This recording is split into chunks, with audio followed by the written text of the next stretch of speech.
Assalamualaikum warahmatullahi wabarakatuh. Waalaikumsalam warahmatullahi wabarakatuh. Kami dari kelompok yang beranggotakan saya sendiri Koordinator Khalifah dan Diki Sugara Hasbiah Ahmad Yadi. Di sini kami akan mempresentasikan tentang materi sistem operasi. Langsung saja, yang pertama akan saya bacakan tentang apa itu sistem operasi. Sistem operasi yaitu software pada lapisan pertama yang ditempatkan pada memori komputer pada saat komputer dinyalakan, sedangkan software-software lainnya dijalankan setelah sistem operasi berjalan, dan sistem operasi akan melakukan layanan inti umum untuk software-software itu. Layanan inti umum tersebut seperti akses ke disk, manajemen memori, scheduling task, dan user, sehingga masing-masing software tidak perlu lagi melakukan tugasnya, karena dapat dilayani dan dilakukan oleh sistem operasi. Kode yang melakukan tugas-tugas ini dan umum tersebut dinamakan kernel suatu sistem operasi. Kalau sistem komputer terbagi dalam lapisan-lapisan, maka sistem operasi adalah penghubung antara lapisan hardware dan lapisan software.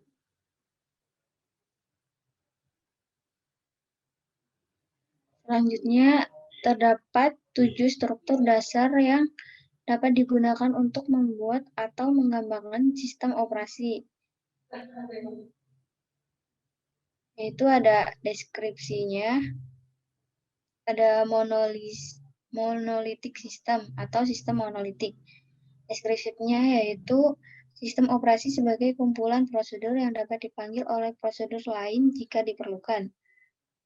Prosedur ini terdapat di dalam kernel atau inti, menggunakan konsep kernel, loadable, modules, guna pengembangan, pengujian, dan fleksibilitas sistem operasi. Selanjutnya ada karakteristik. Karakteristik prosedur dapat saling dipanggil oleh pengguna sistem bila diperlukan dan kernel layanan yang disediakan sistem pengguna. Selanjutnya ada kernel terbagi menjadi serangkaian interface dan device driver dan menyediakan sistem file, penjadwalan CPU, manajemen memori, dan fungsi-fungsi sistem operasi lainnya melalui sistem calls.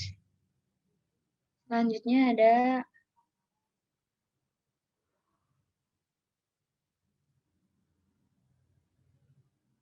contoh gambaran penerapannya.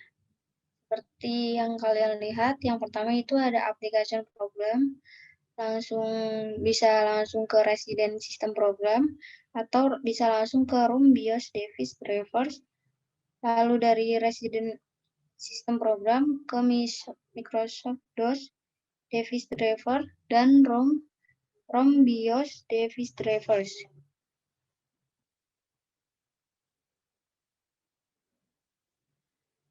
Selanjutnya ada sistem berlapis. Deskripsinya, sistem operasi yang dibentuk secara hierarki berdasarkan lapisan-lapisan di mana lapisan bawah memberi layanan terhadap lapisan di atasnya. Karakteristiknya ada lapisan yang paling bawah adalah perangkat keras dan yang paling tertinggi adalah user interface. Sebuah lapisan adalah implementasi dari objek abstrak yang merupakan enkapsulasi dari data dan operasi yang bisa memanipulasi data tersebut. Struktur berlapis yaitu dimaksudkan untuk mengurangi kompleksitas rancangan dan implementasi sistem operasi. Tiap lapisan mempunyai fungsional dan antarmuka masukan keluaran antara dua lapisan bersebelahan yang terdefinisi bagus. Ada contoh sistem operasi, yaitu THE atau THE yang dibuat oleh Dijkstra dan mahasiswa-mahasiswanya, serta sistem operasi Multics. Adapun keuntungan di sini yaitu memiliki semua keunggulan modular, yaitu sistem dibagi menjadi modul dan tiap modul dirancang independen. Tiap lapisan dapat dikode dan diuji secara independen. Yang kedua, pendekatan berlapis menjadi rancangan, spesifikasi, dan implementasi operasi. Ada kekurangannya, yaitu fungsi-fungsi sistem operasi harus diberikan setiap lapisan secara hati-hati.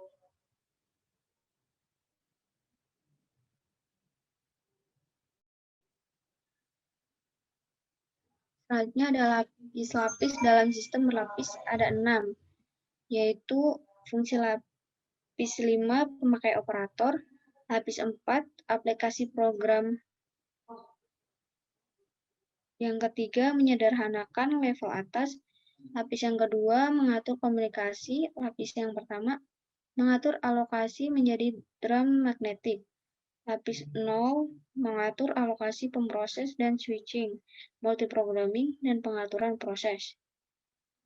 Selanjutnya akan dibacakan oleh Diki Sugara.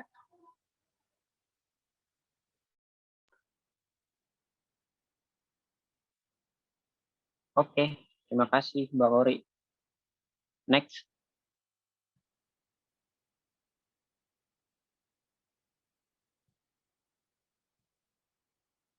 Next. Ya, ini contoh gambar penerapan dari lapis yang berlapis tadi. Bisa kita lanjut. Di sini ada microkernels. Deskripsinya adalah metode struktur ini adalah menghilangkan komponen-komponen yang tidak diperlukan oleh kernel dan mengimplementasikannya sebagai sistem dan program-program level user.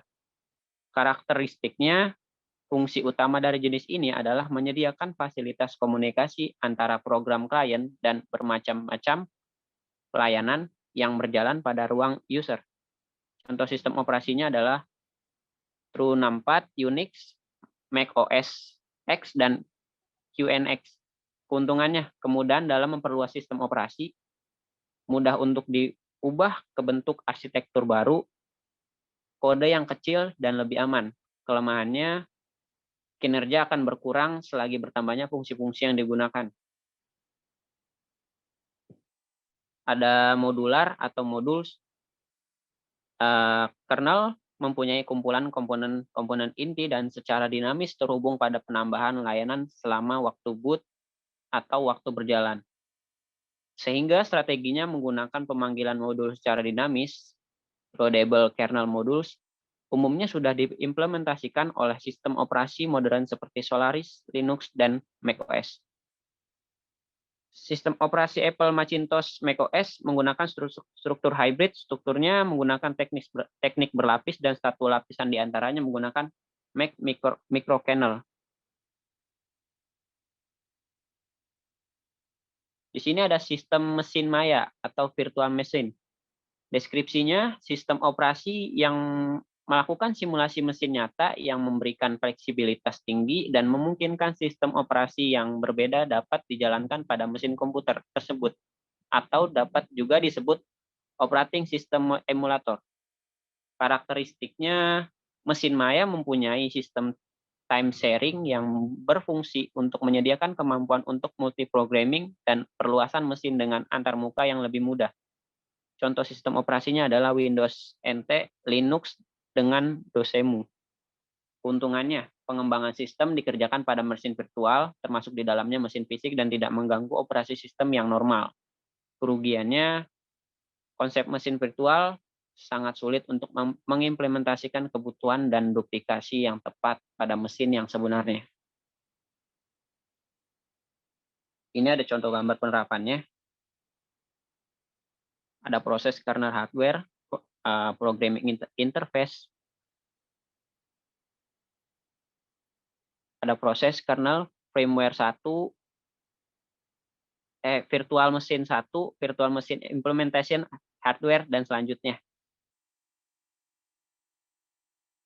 Di sini ada sistem client server atau client server model. Deskripsi, sistem operasi yang dibagi ke fungsinya menjadi proses yang menyediakan layanan proses data. Karakteristik proses klien yang memerlukan layanan mengirim pesan ke server dan menanti pesan jawaban. Proses server setelah melakukan tugas yang diminta mengirim hasil dalam bentuk pesan jawaban ke klien. Server hanya menanggapi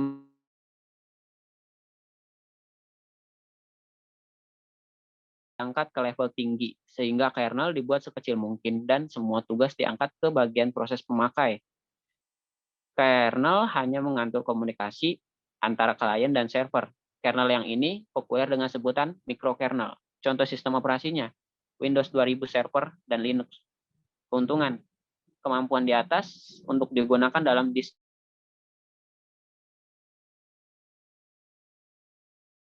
karena harus melalui pertukaran pesan. Yang kedua, pertukaran pesan dapat menjadi bottleneck. Yang ketiga, tidak semua tugas dapat dijalankan di tingkat pemakai sebagai proses pemakai.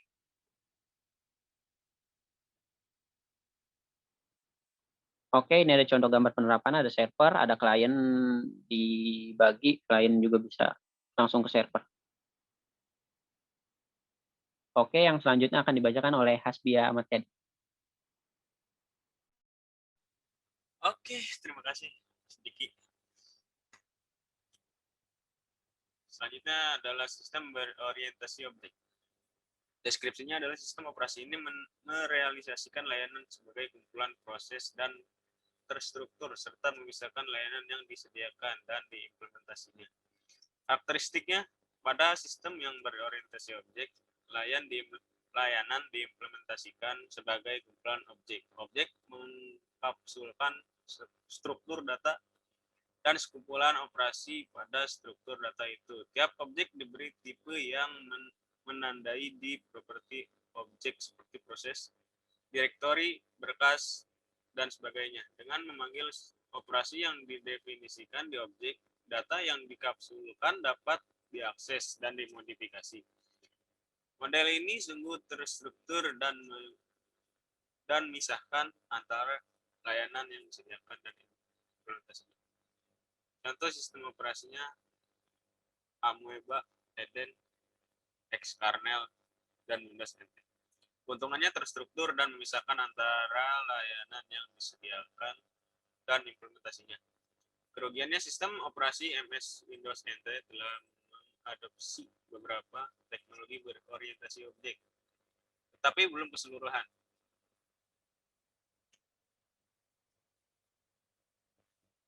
Dan ini adalah contoh penerapannya. Sini ada CPU-nya, ada RAM. Kita kembalikan kepada Mbak Sori. Baik, terima kasih. Sekian dari kelompok kami. Mohon maaf jika ada salah-salah kata. Assalamualaikum warahmatullahi wabarakatuh.